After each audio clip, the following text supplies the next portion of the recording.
ओम नमो भगवते वासुदेवाय नमः। जय श्रीमन नारायण। दोस्तों, आप सभी को कार्तिक की इस फलकारी पुण्यदाय महीने की ढेर सारी शुभकामनाएं। आज आप सब सुनेंगे कार्तिक मास में सुने जाने वाली पोपाबाई की एक बहुत ही सुंदर कहानी। प्रेम से बोलिए विष्णु भगवान की जय हो।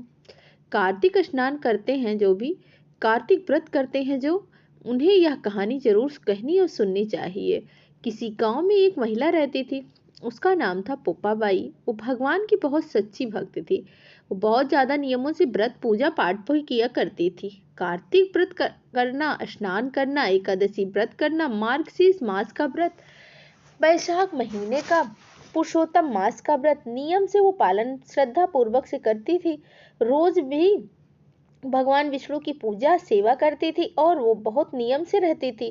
प्रेम भाव से उन्हें मनाती और उन्हें रिझाती रहती थी। उसने अपना पूरा जीवन भगवान विष्णु को समर्पित ही कर दिया था। आसपास के जितने इलाके थे वहां जब भी कभी कोई सत्संग, पाठ, भजन, कीर्तन, भागवत कथा का कुछ भी होता था तो उसमें पोपाबाई जरूर जाती थी।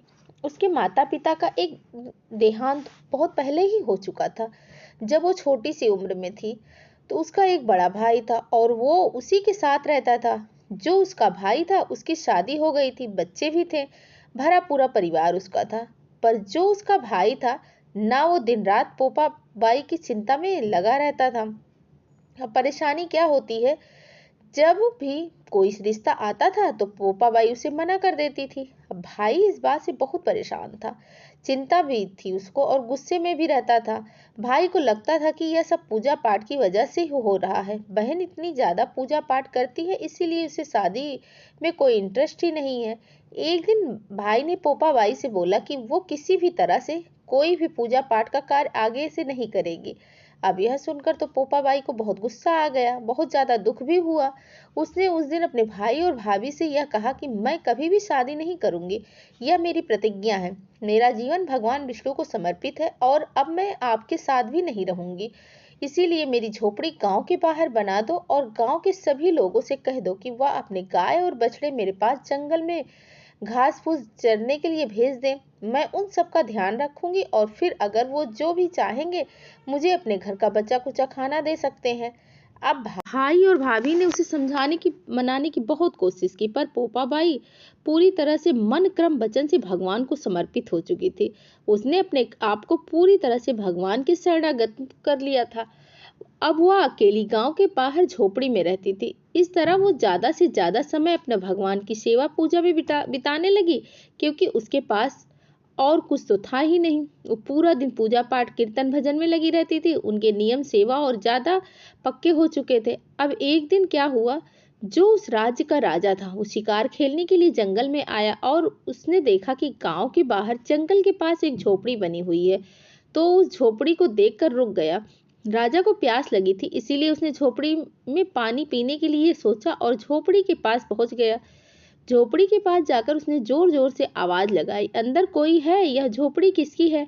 लेकिन अंदर से कोई भी आवाज नहीं आई। अब राजा को प्यास भी लगी थी और थोड़ी सी उत्सुकता भी हो रही थी कि इस झोपड़ी में रहता कौन है, इसीलिए वो लगातार दरवाजा खटखटाता जा रहा था। तब पोपाबाई उठी और अंदर से बोली, कौन हो तुम जो बार बार दरवाजा बजा रहे हो? क्यों आवाज लगा रहे हो? अब राजा ने जब पोपाबाई की आवाज सुनी तो ऐसी मधुर आवाज पर मोहित हो गया और सोचने लगा, जिसकी आवाज इतनी प्यारी है वो खुद खुद कितनी सुंदर होगी। पाप और काम वासना ने राजा की बुद्धि भ्रष्ट कर दी थी। राजा ने कहा, मैं यहाँ का राजा हूँ और तुम्हारे साथ विवाह करना चाहता हूँ।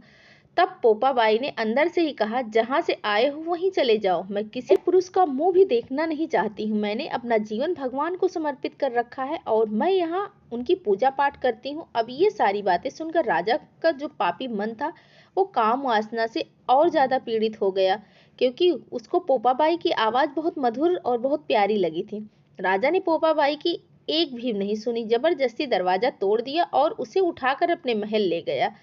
जब वो जबरदस्ती पोपाबाई को ले गया तो पोपाबाई ने राजा को श्राप दिया कि उसका सारा राजपाट नष्ट हो जाए।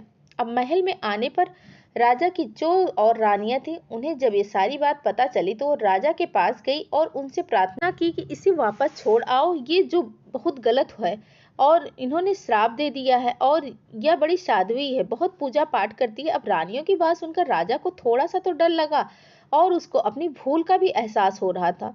लेकिन राजा को यही लगा कि अगर एकदम मेरा राजपाट नष्ट हो जाएगा तो मैं क्या करूंगा। अब राजा पोपाबाई को वापस झोपड़ी में छोड़ने के लिए जाने लगा तो रास्ते में एक पाप की नदी आई जिसमें राजा डूबकर मर गया। उस समय पोपाबाई बहुत दुखी थी क्योंकि एक पर पुरुष ने उसको हाथ लगाकर उनका जो अस्तित्व था वो नष्ट करने की कोशिश की थी। इसीलिए पोपाबाई ने भी वही अपनी इच्छा शक्ति से अपने प्राणों को त्याग दिया। उनके अंदर इतनी ज्यादा सत्यता थी कि उन्होंने अपनी इच्छा मृत्यु ले ली। अब पोपाबाई धर्मराज के जो राज्य था वहां पहुंची। धर्मराज जी ने उनका बहुत आदर मान सत्कार किया, कहा कि आपको वैकुंठ वास तो नहीं मिल सकता क्योंकि आपने विधान के अनुसार अपने समय पर आपकी मृत्यु नहीं हुई है जो ब्रह्मा जी ने लिखी थी। आपने अपनी इच्छा से जो आपके पूजा पाठ का प्रभाव था उस शक्ति से अपने प्राणों को त्याग किया है। पर भगवान विष्णु की आप इतने ज्यादा भक्त हो ना कि भगवान ने आपके लिए आज्ञा दी है कि आपको स्वर्ग का राज मिला है। कार्तिक महीना आपकी भक्ति का महीना होगा। कार्तिक स्नान करने वाले भक्त आपको याद करेंगे, आपकी कहानी सुनेंगे, तभी उनका कार्तिक व्रत कार्तिक स्नान पूरा होगा। अब उसके बाद पोपाबाई ने पूछा कि भाई उस राजा का क्या हुआ। तो धर्मराज ने कहा उसको भयंकर दंड मिला है और वह नरकवासी हुआ है। अब पोपाबाई वहीं स्वर्ग में रहने लगी। कुछ समय के बाद एक सेठ और सेठानी की मृत्यु हुई। दोनों बहुत पुण्य आत्मा थी। वो धरती से स्वर्गलोक आए तो उन्होंने देखा कि उनके द्वार बंद हैं। अब धर्मराज जी से वो बोलने लगे कि भाई द्वार खोलो। अब धर्मराज जी ने कहा कि इस द्वार पर पोपाबाई का राज है। इस पर सेठ सेठानी कहने लगे कि हम तो पोपाबाई को जानते ही नहीं। तो धर्मराज ने उन दोनों की बात सुनकर उन्हें पोपाबाई के वृतांत के बारे में सुनाया और बताया कि उन्हें क्या वरदान मिला है। साथ ही कहा कि तुम लोग पुण्य आत्मा हो और तुम्हारे लिए स्वर्ग के द्वार बंद हैं जो ठीक नहीं है। इसीलिए मैं तुम्हें अपनी शक्ति से 7 दिनों का समय मृत्यु लोक में दे रहा हूँ। तुम दोनों वापस मृत्यु लोक में जाओ और वहां कार्तिक के इस पावन महीने में पोपाबाई का नाम लो, उनकी कथा सुनो। साथ ही 8 खोपर राई से भरकर 5 कपड़ों के साथ कहानी सुनकर उद्यापन करना और कहना कि राज है पोपाबाई का, वो लेखा लेगी राई राई का। अब दोनों सेठानी बात समझ गए और वापस धरती पर आ गए। धर्मराज के कहे अनुसार उन्होंने वैसा ही किया। 7 दिन पोपाबाई की कहानी सुनी। 7वें दिन उद्यापन करके वापस स्वर्ग गए तो उनके लिए स्वर्ग के द्वार खुले थे।